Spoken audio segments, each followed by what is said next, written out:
behave, or the way higher mammals behave in sleep, their posture shifts throughout the night. For instance, if you look at my work, you'll see a night of sleep will be comprised of maybe 30 or 40 images. And if you look at the images carefully, they're set up in a chronological order.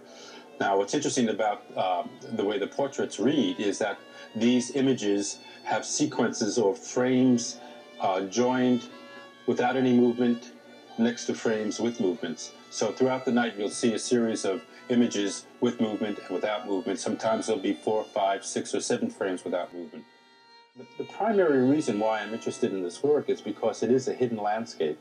It's something that I've never seen before, anyone else has ever seen before. And because I approach it with a time-lapse methodology, that is, a whole night of sleep is comprised of maybe 30 or 40 images, it takes that whole night of sleep in time and space and it condenses it into one ensemble. And you can read it. There's really a story there. It's kind of narrative that occurs. Like the frames of a comic book, if you will, from left to right, and up to down. So once I finally convinced my folks to do it, and I got the results, and of course I did myself, I was the earliest guinea pig. Actually, my roommate was. But after I got a few portraits kind of in my hand, so to speak, people, good close friends who were also artists and curious and interested, also agreed. And as soon as I had a half a dozen of these portraits, that was the beginning of a lot of work, and I continue to do that work today.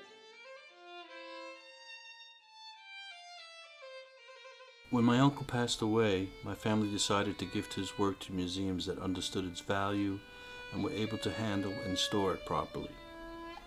Over the years since then, his images have appeared in a few shows and publications, but for the most part, his work was laying dormant and I was eager to wake it up. I reconnected with Teddy's only other godchild, longtime family friend Delia Bonfilio. When Ronnie and I got together, we talked and decided to join forces in this project to acknowledge and revive Ted's work. Sleep is doing just that, paying homage to this pioneer in photography. It reveals this unique approach to portraiture that Ted's curious mind uncovered and developed.